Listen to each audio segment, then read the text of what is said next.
Bien, y entonces comenzamos formalmente el programa. Le dije hoy, cuando describí el menú, que íbamos a tener a una de las plumas altas de los argentinos. Y no le mentí. Usted lo conoce seguramente. No solo usted, me refiero, perdón, usted también. Quiero decir, cuando digo usted, estoy diciendo argentino, pero estoy diciendo el mundo lo conoce, porque Carlos Penelas, que de él se trata, es un escritor reconocido en el mundo. ¿Cómo decirle? Es un exquisito de la palabra. Esto lo digo como lector. Usted sabe que tengo solo dos virtudes en mi vida. Soy buen lector y buen oyente. Todo lo demás, más o menos. En el barrio dirían medio showman, pero eso es en inglés, tal vez usted no lo entienda.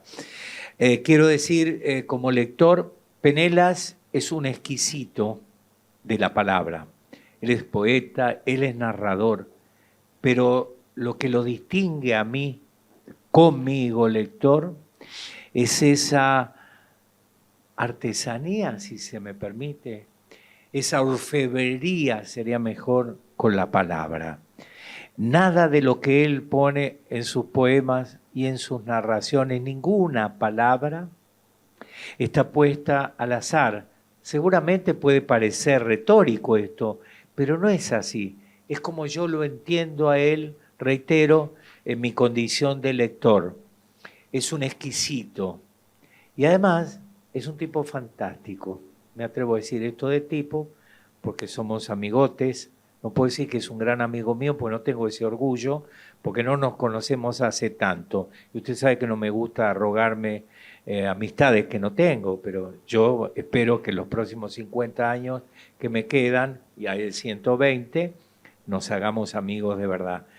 Pero quiero decirle a usted que es un ser humano muy amable, muy cordial, muy de llegada. ¿Sabe también esa retaíla mía? Cuando yo digo, lo puedo tocar, estoy diciendo, estoy simbolizando, la metáfora es, lo tengo al lado, el fulano este no está en el altar y merece estarlo por su calidad, pero en tal caso, eso del altar es tan efímero, yo me quedo con el hombre.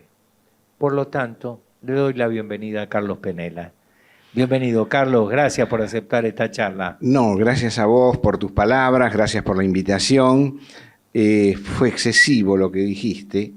Me tendrías que haber presentado como jugador de fútbol o nadador, que sé más que esto, pero en fin, te agradezco mucho y muy feliz de estar acá. Bueno, gracias.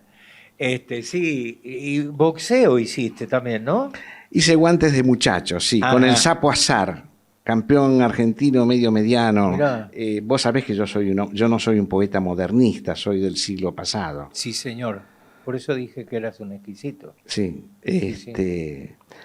Claro, todo era bastante diferente. Las clases del Sapo Azar, por ejemplo, el boxeo, el estilo. Uno buscaba el estilo. Y eso es lo que me dio también la literatura. Yo busco el estilo en el deporte, en un nadador.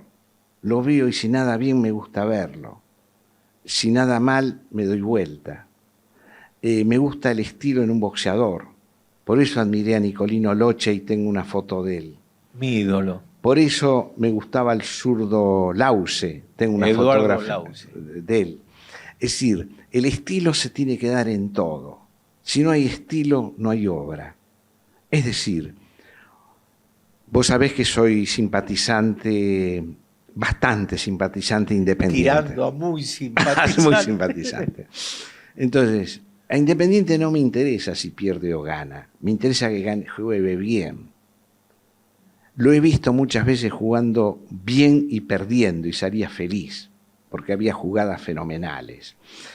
Eso mismo ocurre, a mi criterio, en la literatura.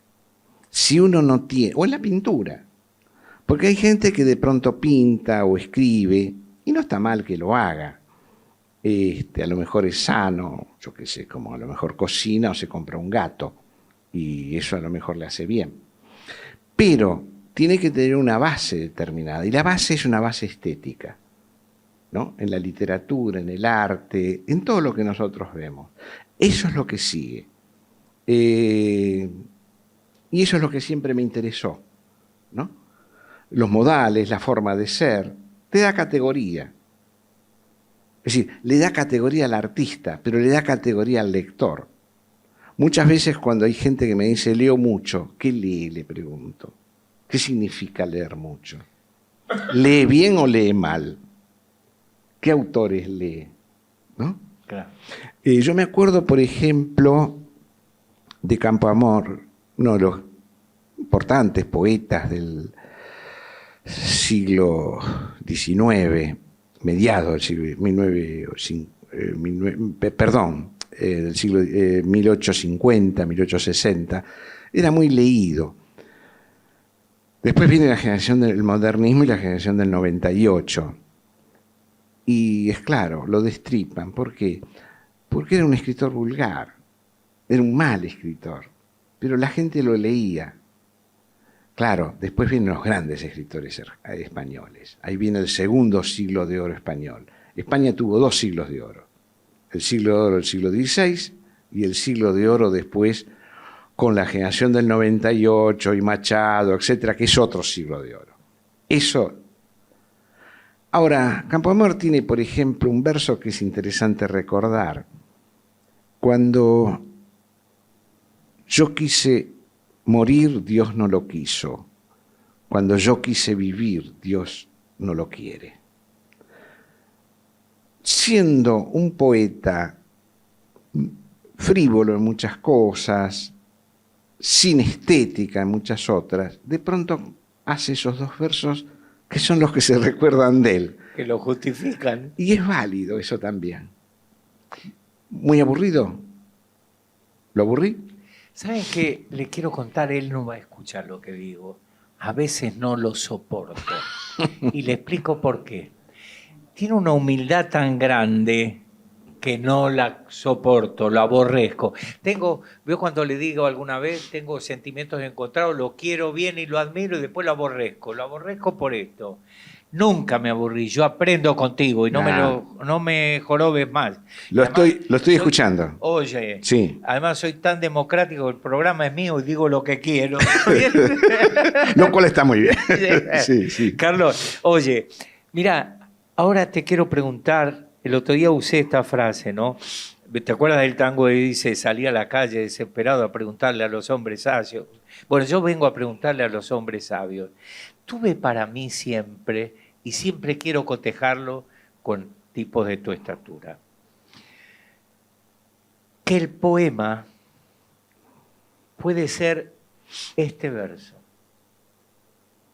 Y lo demás puede ser dialéctica, puede ser oficio, ejercicio, pero acá está la cosa, ¿no?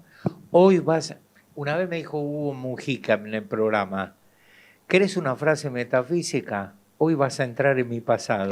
Dice, ya está, después hablas vos todo lo que quieras. Bueno, entonces yo digo, me hiciste recurrir a ese pensamiento con esta cita que haces de Campoamor. Decís, ese es el poema y eso en tal caso lo inmortalizó al estar de tu visión. ¿Qué opinás de esto vos? El poema en realidad, yo diría, lector tuyo, que no es así. El poema tuyo transcurre durante todas las líneas. Se va conjugando, sumándose. Yo lo digo groseramente, yo no tengo tu estatura. Me parece que es la conjunción del todo. Ese concepto estético, yo le hablé de orfebrería porque me salió así. Está muy bien. Ponele título que quieras. Es una construcción, en tal caso, de todo el poema. Contame vos, háblame de Penelas, de ese escritor, de esos poemas.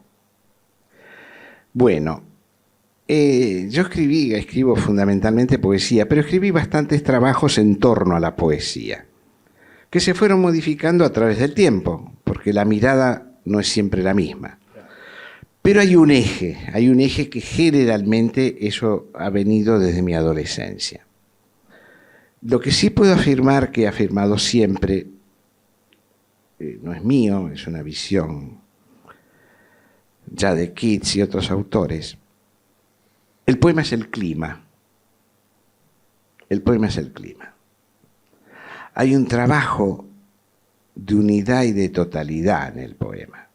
Lo que ocurre es que a veces una línea salva al poema, un verso a veces salva al poema, que es el ejemplo que dimos hace un ratito. Entonces, esa línea que puede ser al final, del cierre, hay poemas de gran cierre poético. Borges, por ejemplo, es uno de ellos. Hay poetas, muy buenos poetas argentinos, con quien traté, me formé y lo admiré. Ricardo Molinari, que no le interesaba el cierre. El poema seguía una vez que el poema terminaba. Estaba dentro de uno ya ese poema. Ese poema te acompaña siempre. ¿Por qué? Porque Molinari te iba dando un clima. Está Juan L. Ortiz, para citar autores contemporáneos y argentinos, ¿no? Juan L. Ortiz es otro poeta delicado, es otro poeta muy fino, que me perdonen los entrerrianos. Molinari tiene una dimensión única, es de los grandes poetas. Claro, había estudiado y había leído mucho a Góngora, había leído a Quevedo, había leído a los clásicos. Ese es el otro tema. ¿Qué hay detrás de un poeta? ¿Qué lecturas hay detrás de un poeta? Eso no significa que Juan L. no lo haya leído. Estoy diciendo que lo interpretó de otra manera. Yo viajé a Paraná siendo muchacho para conocerlo a Juan L. y él me recibió en su casa y pasé un día enorme. Así que era una gran generosidad. Todos ellos eran gran generosidad. Molinari lo mismo. Molinari un día yo llego a la casa y me dice, hace 2 días que tengo este libro suyo sobre mi mesa de luz. No me dijo más nada. No precisa más. Nada más, y le dije, le agradezco mucho. Tampoco le pregunté torpemente qué opinaba. ¿No? Entonces... Perdón, sí. ¿te puedo corregir? Fue un detalle de buen gusto, no torpemente. Fue un detalle de buen gusto tuyo. Entonces, el poema es el clima, es toda una unidad determinada. ¿Es la palabra? Sí, pero es eso a través de la palabra como forma uno una emoción determinada, un mundo, un universo determinado. Por eso la importancia de poetas como César Pavese, por ejemplo. Poetas que además a veces se dan también ciertos climas en la narración, que de pronto, por eso a veces hablamos de un clima poético, ¿no? Aunque no sea exactamente un poema, pero hay narradores que de pronto nos van despertando también esa mirada. No sé si te llegué a contestar o entorpecí más. Otra vez. Pero, ¿Ves que tengo, sí. ¿ves que tengo quiero irritarlo. Autoridad para aborrecerte? Me das todas las excusas posibles. No. Sigo adelante. Sí, me contestaste. Es más, yo quiero agregar de mi propio cuño, no sé si se compadece con esto último que has dicho. Hay incluso, yo como ávido de aprender, todavía tengo muy poca edad, no digas lo contrario que es mi programa, acordate, te ruego. Bien, sigo adelante. Entonces, yo tengo un apetito voraz por aprender. Esto va en serio. Entonces me aferro. Vos llegás y no te das cuenta, pero yo estoy en tu yugular. Bien. Entonces digo, hay quienes hacen de poeta, se visten de poeta, ¿no? Tienen un uniforme. Estoy pensando en algunos, por supuesto no lo voy a nombrar porque es de muy mal gusto. Y hay otros que viven en poesía, ¿verdad? Ese es el caso tuyo, tengo la oportunidad de decírtelo. ¿Por qué? Porque vos sos un compendio, si me permitís decirlo así, como dije antes, sos un tipo, perdón, lo digo con todo cariño, ¿no? Sí, claro. Sos un tipo que sumás todo eso. sumás la exquisitez de estos poetas de los que viviste, de Franco, que tanto lo mencionás, ¿es verdad? Y después hablá del Bocha. Sí, el Bocha porque la jugada tal, metió el gol, no lo metió, qué sé yo qué. Con el mismo énfasis, hablaste de Lause, bueno, yo iba los viernes a ver a Unido de Pompeya, ahí lo vi a Laborante, ahí lo vi a Ringo. Laborante. ¿Te acordás? Sí, Que tuvo una muerte fea, sí, pobrecito. Sí, sí. Bueno, y había un fulano que le decían Coca-Cola.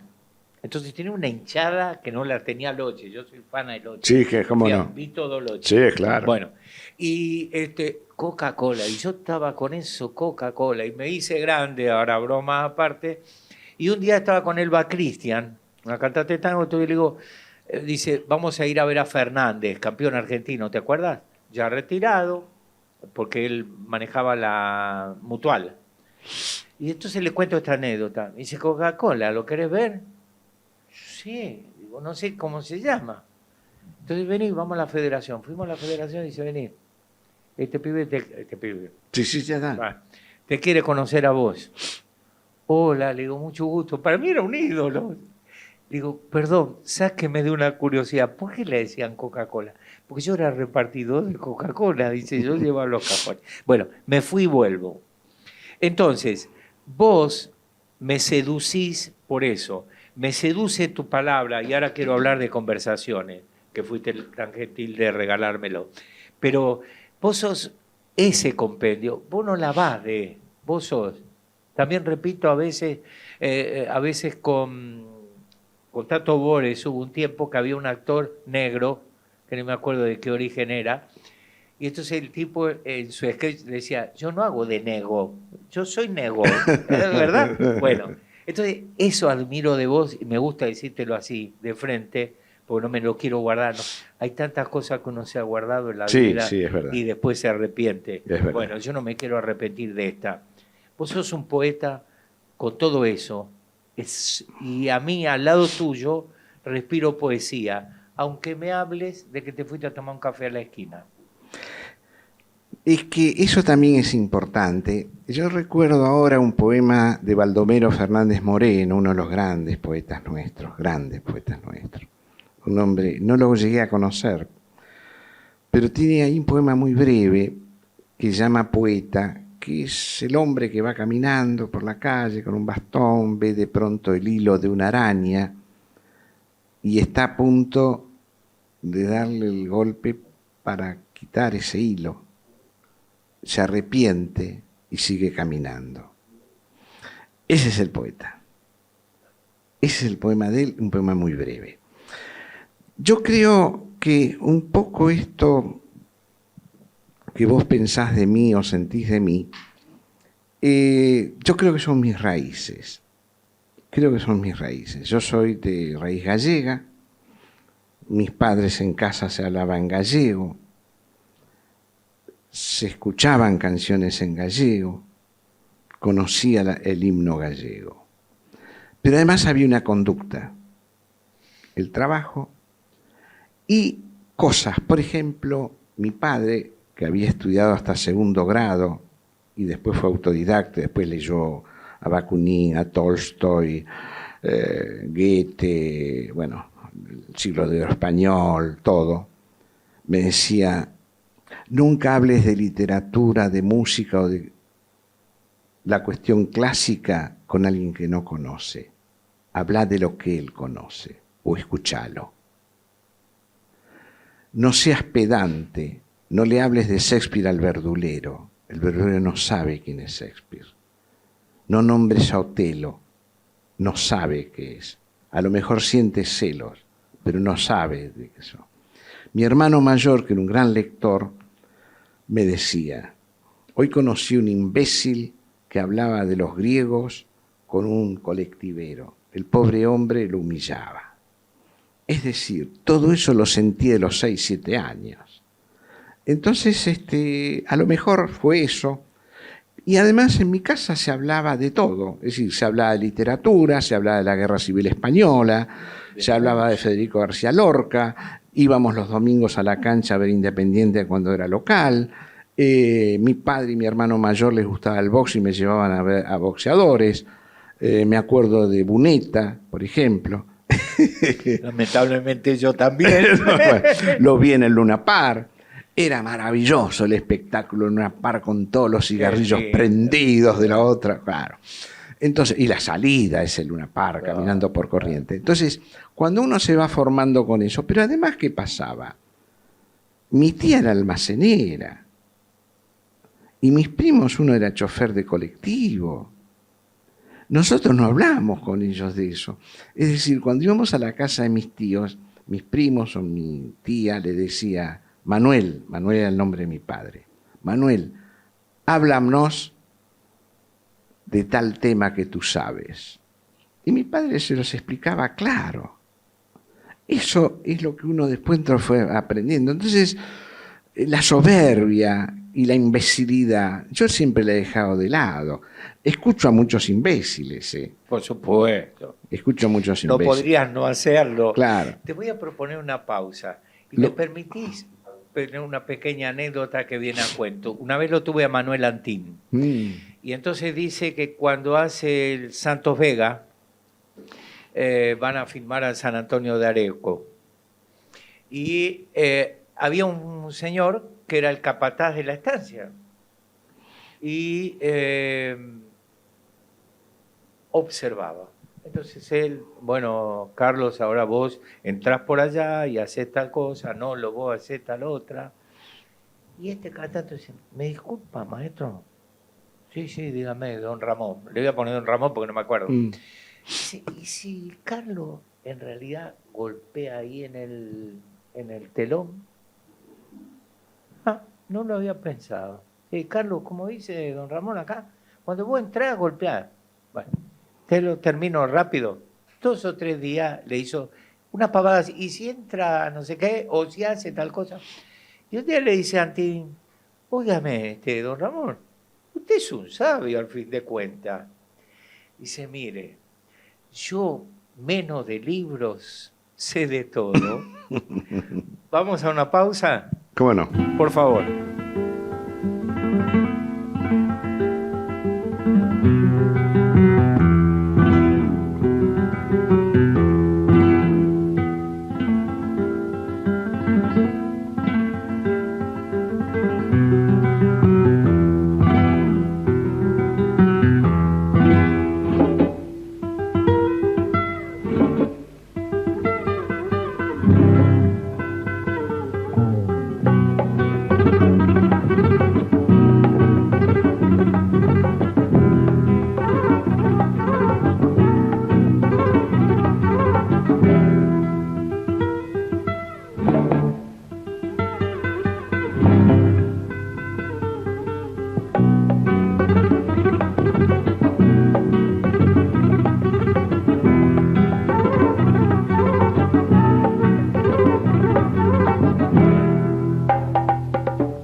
estamos de vuelta.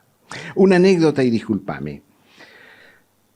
Vos sabés que yo estuve 22 años con el doctor Favaloro. Sí, felizmente. Y el doctor Favaloro era exactamente igual. Era exactamente igual.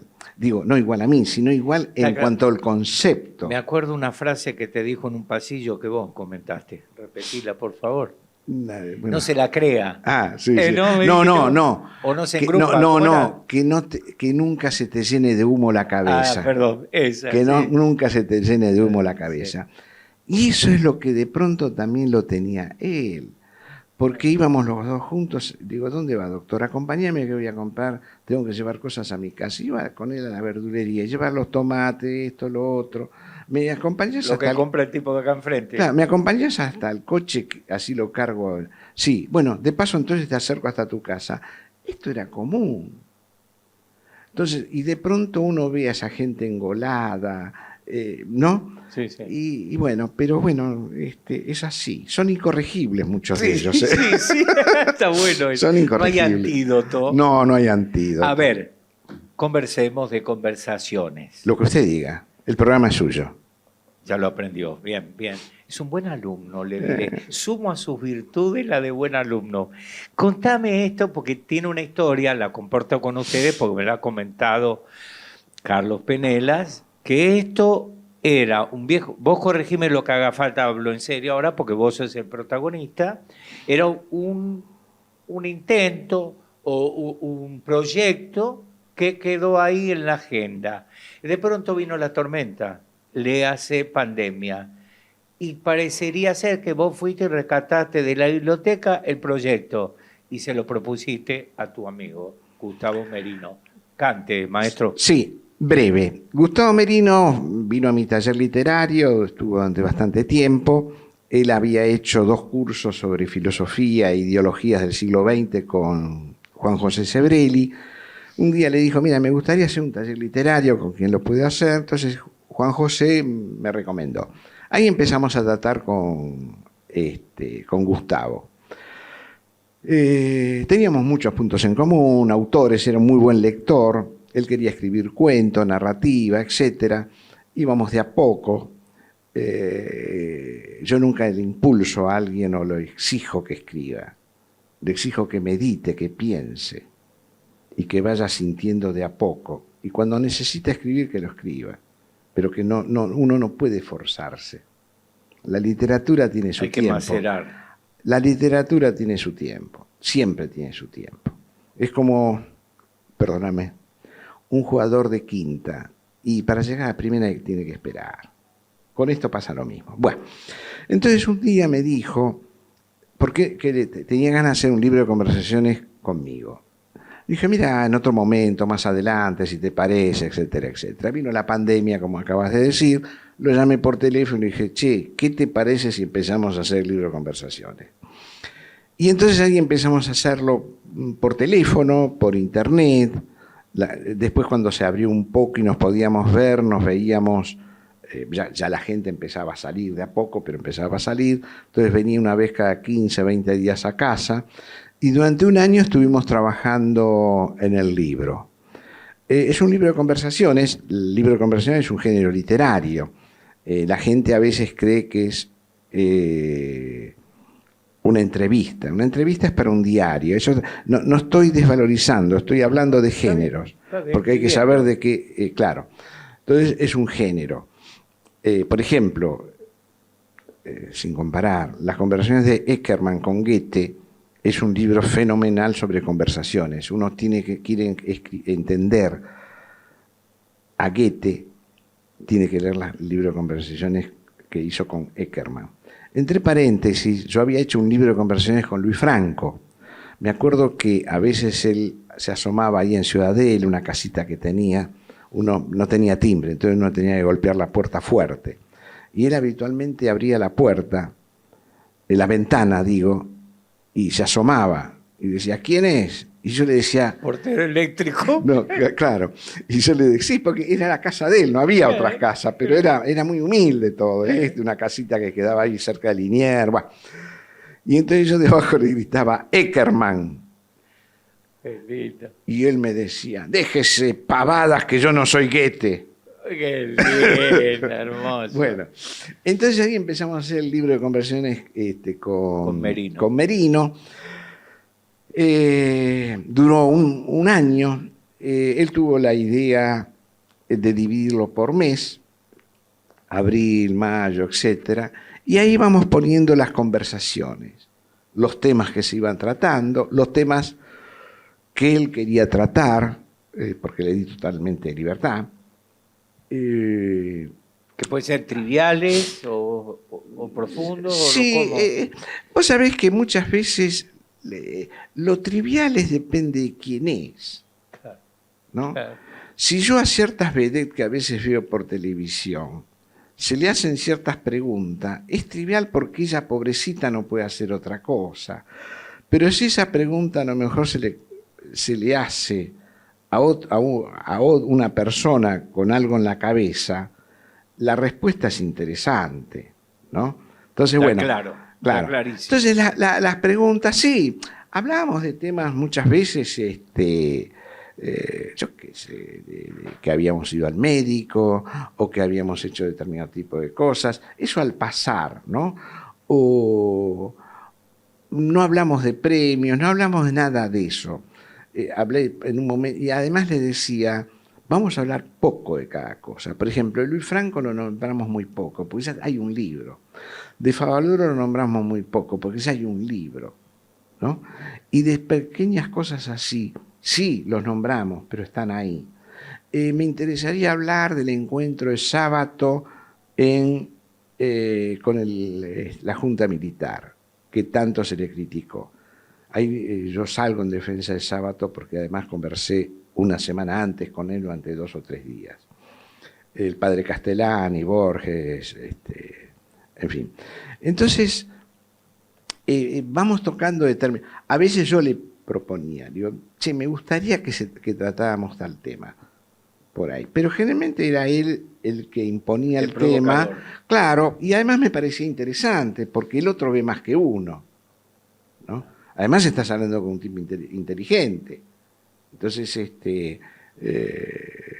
que no compartimos todo. Que no compartimos todo, porque hay visiones que son un poco distintas, no mucho, porque tenemos autores que nos han gustado. Por ejemplo, cuando hablábamos de Marco de Nevi y tantos otros autores que fueron fundamentales en la formación, porque él es abogado, pero tiene una formación de tango. Una muy buena formación de tango, porque el padre tocaba en una orquesta, en una típica, etc. Y entonces había 2 cosas interesantes que muchas veces hablábamos. El tango y el jazz, el foxtrot, que era de aquel entonces, claro, ¿no?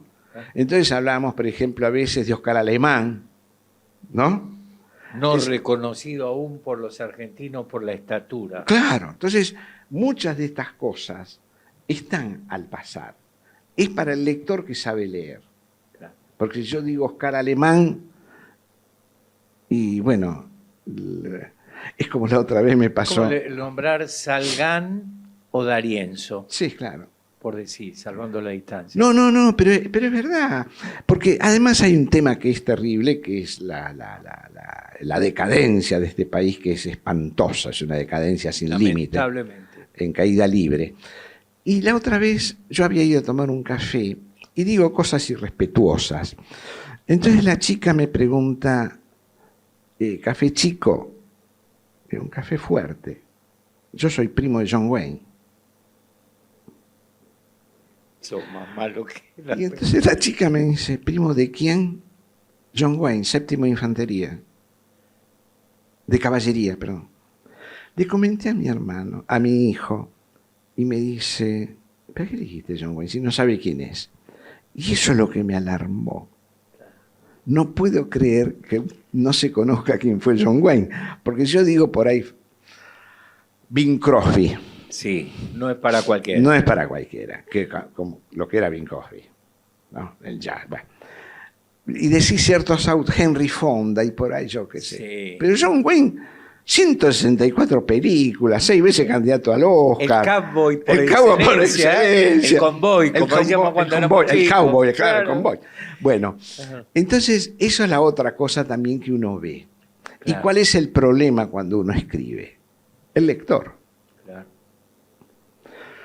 Ciochini, con quien me formé muchos años, fue profesor de estilística en Oxford. Creo que lo hablamos alguna vez, no lo tomando algún café. Hablaba 8 idiomas, escribía en 4 idiomas. Fue profesor en Estados Unidos, en Israel. Un hombre que hizo la traducción del Cementerio Marino de Paul Valéry, 20 años traduciéndolo. Una obra impresionante, inmensa. Para mí la mejor traducción al castellano. Bilingüe, excelente. Un día estaba en la casa de él, en la biblioteca,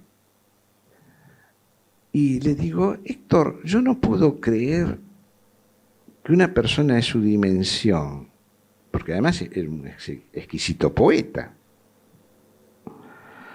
de su dimensión y de lo que usted ha trabajado, porque él trabajó mucho, y vos perdoname, sobre los órficos griegos. Si alguien quiere saber algo de los órficos griegos, hay que leerlo a Ciochini. Y lo latino, etcétera, etcétera. Un tipo que vos, por ejemplo, ponías la palabra silencio en un poema, y Héctor me preguntó, Carlos, acá hay que detenerlo. ¿Qué es el silencio para usted? ¿Usted cree que es la palabra silencio la que corresponde? Media hora hablando de eso. ¿Me explico? Esa es la lectura. Perfectamente. Volviendo a la anécdota, le digo, ¿cómo es posible que una persona como usted no es conocida? Y él me dice, a mí me conoce el obispo de Londres, me conoce el rector de Oxford, me conocen en Alemania. ¿Usted pretende que me conozca mi vecina? Bueno, esto es lo que uno tiene que tener claro. Absolutamente. Mi esposa es una gran cinéfila. Me acordé cuando nombraste a John Wayne, ¿no? Entonces, ¿querés saber de cine? Preguntale a Elena. Y el otro día llego a casa y estaba indignada porque escuchando la radio, un supuesto periodista de espectáculo le comenta a su compañera de rubro, el actor el granoso. Bueno, cuando descubrieron que era Robert Redford era el granoso. Para eso, supuestos periodistas de espectáculo. Sí, es claro, lo que ocurre en general es eso, pero es una pérdida de decadencia total, ¿no? Entonces, el otro problema es ese, ¿en busca de qué lector vamos? Claro. ¿Qué lector me interesa a mí? Que me lea mi vecina o mi vecino me interesa poco. Pero no lo digo con un sentido despectivo. No peyorativo. Claro, porque además no es para eso. No es para eso. A ver, no quiero ponerme como ejemplo. Yo no soy creyente. La Biblia la leí varias veces. Yo quisiera tener un católico que lea la Biblia y que sepa de qué me está hablando. Y los evangelios, ¿no? Y además el libro del buen amor de la literatura clásica, ¿no? Ya española. Y los poetas, porque de pronto, por supuesto, uno habla de la poesía argentina, la poesía española, latinoamericana, pero hay grandes poetas rusos, croatas, nórdicos, que nos es difícil. Entonces, meterse en ese mundo es muy interesante, aunque no sea nuestro mundo, aunque la sensibilidad de ellos sea otro, la angustia de ellos sea otro. Porque uno trabaja también con la angustia, que está en el poema. Entonces, determinado tipo de letra, ¿en qué contexto se escribió? ¿En qué contexto escribe La peste Albert Camus? Que esa es la otra cosa. Albert Camus, ahí tenés otro maestro que tuve desde adolescente. Cuando él gana el Premio Nobel de Literatura, se dedica al maestro que tuvo en la infancia en Argelia. no se dedica a otro escritor, no, al maestro ese. Y dice, además, que gracias a ese maestro venía un hogar donde no había libros, donde la madre no hablaba, donde no existía el padre. Ese maestro le enseñó a leer y escribir. Y le enseñó a leer. No es poco. Magnífico. Bueno, por hoy te voy a despedir, solo por hoy, y suelo usar una frase que es de una película, casualmente. Esto que parece una amenaza es una amenaza. No me vas a sacar de encima. Carlos, muchísimas gracias por este tiempo y por los próximos tiempos que vos vas a aceptar venir. Nolo, gracias a vos por tu amabilidad y darme esta posibilidad. Y viva el rojo. Y viva el rojo. Nos vamos.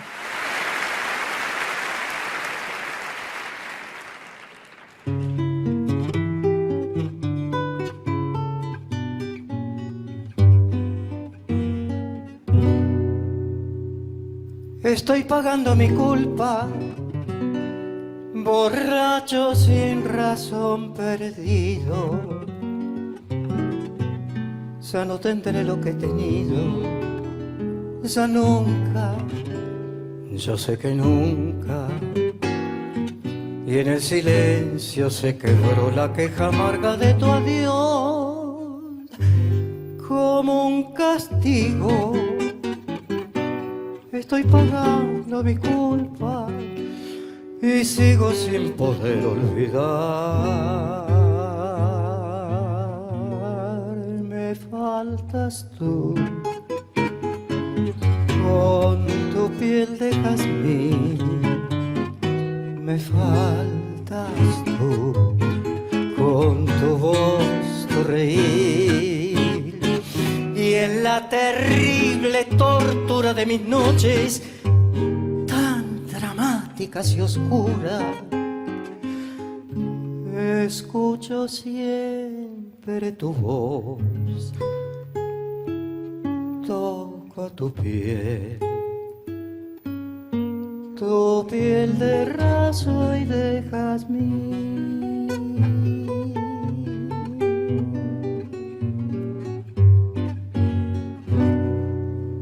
Me fui matando tu sueño y todo se quedó vacío. Abandoné lo que era mío, recuerda, tan solo mío. Y hoy que no puedo regresar, tu llanto sigue junto a mí como un castigo. Estoy pagando mi culpa y sigo sin poder olvidar. Me faltas tú con tu piel de jazmín. Me faltas tú con tu voz, tu reír. Y en la terrible tortura de mis noches tan dramáticas y oscuras, escucho siempre tu voz, toco tu piel de